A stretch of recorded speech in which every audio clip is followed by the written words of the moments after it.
So today marks 14 years since our first Premier League game at the Emirates Stadium. In this video I look back at the move, what's happened afterwards and whether it was the right thing for the club.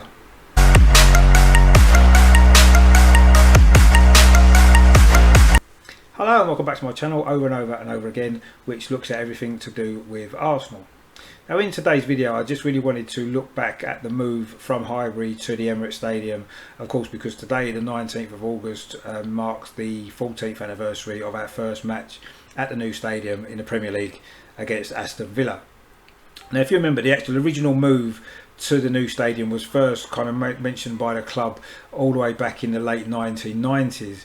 If you remember, 1998 it was when we played our first lot of Champions League group games at Wembley, and we did the following season as well. And although that wasn't a success on the pitch, was it, because the team didn't perform particularly well because of not being at home and not being in familiar surroundings as much, it was a massive success in terms of ticket sales, wasn't it, because we sold out over 70,000 tickets for each of those games. And I think the club realised at that point that we'd almost outgrown Highbury. As much as we all loved the place, it just wasn't big enough. You know, the capacity then was 38,000, all-seater stadium, and that was nowhere near enough. When you look at the clubs now, the top clubs in England and in Europe, what their capacities are, we couldn't have competed with a 38,000 capacity stadium. Absolutely no way. We had to move. Unfortunately, the issues maybe started initially back in the late 1980s when the clock end was redeveloped. If you remember, the executive boxes stand was built, wasn't it, in 1988. 89 season. Of course it opened, didn't it, January 1989, that game against Tottenham. Now at the time, it not being a double tier stand didn't seem really to be a massive issue because Highbury then could hold over 50,000 with the the big North Bank stand and the terraces and stuff like that. Of course nobody could foresee that just 3 or 4 months later there'd be the Hillsborough disaster, which of course led to all-seater stadiums. By the time Highbury was redeveloped to match up with the Taylor report, the capacity then dropped to 38,000, and it was obvious that the club, that wasn't enough, was it? There wasn't really much else we could do after that either. Filling the corners in would have made a little bit of a difference, but unless we could have really got the capacity up to at least 45,000, there was no other alternative other than to move. No alternative at all. And as sad as it was, unfortunately that was the situation. Now I know that the club said that we were moving to compete at the top level, and I know a lot of fans feel as though they've maybe been cheated or lied to about that. I don't necessarily feel that that's the case. I just feel circumstances changed. In the late 1990s, if you remember, football was very different, wasn't it? It was only the top 2, for example, that qualified for the Champions League, so there wasn't all this top 4 stuff. And also as well, all you had to do was finish above Manchester United to win the league. It wasn't like there was 3 or 4 or 5 teams that you were competing against. It was just the one.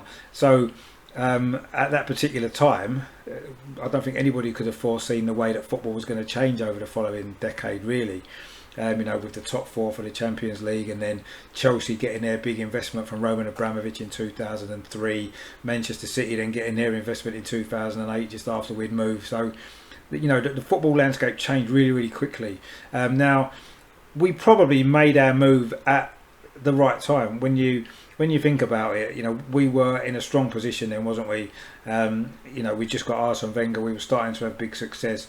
We had some great players at the club, and that was probably as good a time as any to have started the process to move the stadium. I think. I don't think if we'd done it a few years before, I don't think that would have worked. If we waited a little bit longer, again, it probably would have been too late, because then obviously once the Man City takeover had happened and all that kind of stuff, then it would have caused us even more problems, I feel. So it was probably the right time to have moved. It's just unfortunately things changed so quickly from the point of the process starting, sort of 99-2000, through to the ground being finished and us moving in 2006, that they were probably some of the biggest changes in English football occurred during that period of time. So in a way, there wasn't really any other options that was going to happen other than we were going to maybe find it difficult at the beginning because of the financial restrictions of a stadium. If you look at all the clubs in the Premier League that have had new stadiums, that they've built new stadiums from scratch since the late 1990s, such as clubs like Derby County, Southampton, Sunderland, Middlesbrough, Bolton, Wigan.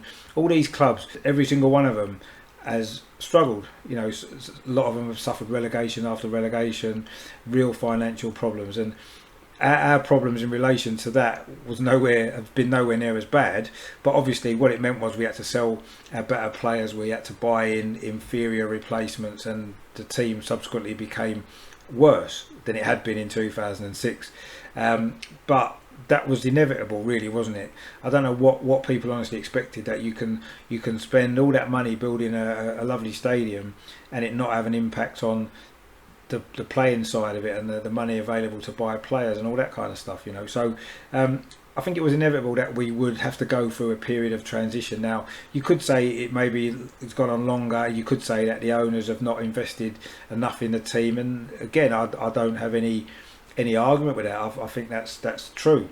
But there was always going to be a period of time, where it was going to be difficult for us to stay at the level we'd been at prior to that in the last few years at Highbury. Now, if you remember when we first, well, I don't know if you won't remember, but when we first moved to Highbury 1913, I mean, I know I've been around a while, but even I don't remember that. But I've read the history of it all. I'm sure many of you have. We was at Plumstead at the time. Our chairman, Henry Norris, realised that the club couldn't really grow. It was difficult to get to, so the crowds were low, and for the club to progress, we needed to move. Highbury was a great location, wasn't it, with the tube station just at the bottom of the road, easy access from central London. So, but even then, it still took time, didn't it? And yes, you could say at that particular time that the club were in problems anyway. In 1913, of course, we'd just been relegated to Division 2, the only time the club's been relegated in its history. So, whereas obviously in 2006 we just played in the Champions League final. So you can't compare where the clubs were at the time of each move. But equally, it was always going to tie up finances. The move to Highbury wasn't helped by the outbreak of the First World War soon afterwards. It took us 17 years from moving to Highbury to winning our first trophy, which was the FA Cup in 1930. So, it took a long time, and yes, the club were a lot further behind, if you like, but it was never going to be an overnight thing. And it was the same with the Emirates. It was never going to be. We were never going to be winning the league in 2008 or 2009, anything like that, where we realistically, with where we were, what the finances involved. Now, when you think about it, we still haven't. We've only been there 16 years, so we've already won 4 trophies. So we're a little bit ahead of where we were, which is right. We should be. But having said that, look at how different football is now. Look how hard it is to even to get in the top 4 now, as we've seen over the last few years. Now we've invested money in the team, haven't we? We've been spending money. We've broke our transfer record so many times since Mesut Ozil signed in 2013.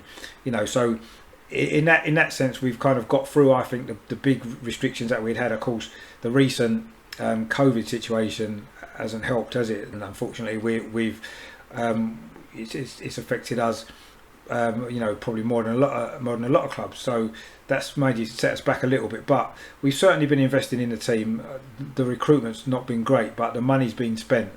So I do feel now that we've got through that more difficult time in terms of having money to spend on the team, and I do feel as though now we can start moving into the new era of success. It's taken a long time, probably longer than the club at the time thought it would as well. Bearing in mind, there's been a lot of changes behind the scenes, hasn't there, since 2006, with David Dean leaving initially, and all the other changes that we've had, haven't we, in the boardroom and all that kind of stuff, in the recruitment team, the way that the club's run and structured, and obviously a lot of different managers as well in the last few years. So I do feel as though now the new era for me kind of starts now. The financial restrictions are less than they probably were in 2006 now, and I do feel as though we can now start to look ahead. What the club had said to us back in 2006 about competing at the top level, I feel as though that's going to happen. It can happen now, not straight away obviously,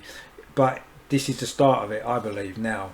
And I feel that the next 10 years could be the start, or could be a really good 10 years for us. But bearing in mind, the move to the Emirates wasn't a short-term plan, was it? It was there forever, essentially. I mean, I'm hoping that the club probably won't ever have to move again. Let's hope so. So you know how long it takes to become successful there. It wasn't going to be it wasn't a short-term plan. We wasn't only staying there for a few years. You know, it's our home. It's been our home for 14 years now. It's going to be our home hopefully for many more years to come, and we are going to enjoy lots more successes. I think what we need is to win a trophy actually at the Emirates. So far we've obviously won the FA Cup at Wembley a few times, and it's not quite the same, is it? So I do feel as though winning a league title at the Emirates at a home game would be fantastic, and I think that maybe would be the rebirth of the stadium and would maybe be the start of the new era. Let's hope that can happen in the next few years. I'm sure it can. I'm convinced that we're heading in the right direction now. But really, I just really wanted to try to be a little bit more positive about it all. You know, I loved Highbury, of course I did. We all loved Highbury. You know, I had a season ticket on the clock end for years. It was a big part of my life. The memories there will never go away, but it was inevitable we'd have to have left. You know, we couldn't have stayed there forever. As much as we loved the place, you know, I still miss it now, but the club did the right thing to move. It was the right thing for the club, for the future, to guarantee a successful future for the club, and that's what we're going to be getting, and that's what we've had as well. Let's be honest. You know, things could have been a hell of a lot worse. I say when you look at some of the other clubs that's moved stadium, you know, Tottenham now rebuilt their stadium, and look at the financial issues that they've been having. So you know, it happens to everybody. It will happen to everybody that has a new stadium built. So you know, let's try and look at it a bit more positively. The last 14 years have gone now. It hasn't been completely without success, has it? You know, I say we have won 4 FA Cups, so the Emirates has got its own legacy now. I just feel as though we just need one real big season, one big trophy while we're at the Emirates to really kickstart it really and get it going. You know, back in 1930 it was the FA Cup that really kick-started Highbury's success, didn't it? So let's hope that we can use the 2020 FA Cup success in the same way to really move the Emirates and really start to feel it is our home now. And you know, the atmosphere will never be the same. I think we know that, but I don't think the atmosphere at Highbury would have been the same now. I just think football's changed. I think your average football fan's changed, and that's just the way it is. Times change, don't they? You know, things move on, and that's the way it is. And I just think we now just need to forget all the blame and everything else. You know, we're here where we are now. We're going to be here for the long term. Let's get behind the team. Let's get behind the club, and let's all push together to push us into a new, real big era of great success, which I definitely don't feel is far away. So that's just this video today. I say just really to mark the 14th anniversary of our first Premier League game at the Emirates. Please let me know what your comments are. I know a lot of people probably won't agree with me, and that's fine. I just really want to try and be positive about it all, really. So, but let me know your comments as well, what you think about it all. Whether you think we're about to get into a good period of success, or whether you think that the Emirates was a bad move, but we should have stayed at Highbury. Let me know how you think that would have worked with 38,000. And I say, if you like the content on this channel, please like, share and subscribe. I am trying to grow the channel. I did announce yesterday, of course, my first live show, which is now tomorrow night at 7 o'clock, going live on YouTube. And of course, I'm going to be joined by ex-Arsenal player Mark Flat. So I'm really looking forward to that. I think it's going to be a good show. It's going to be great to chat to Mark about his career at the club, about his life after he left the club as well, and you know, his thoughts on the current situation at Arsenal, moving forward, and all that kind of stuff. So look out for that, going live tomorrow at 7 o'clock. So please subscribe to the channel so you get a notification about that.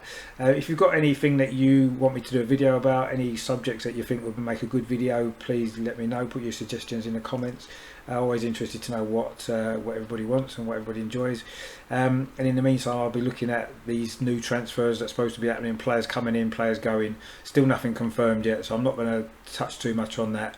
But when we have definite news either way, with incomings and outgoings, I'll obviously do a video about that as well. Hopefully that will be sometime in the next few days.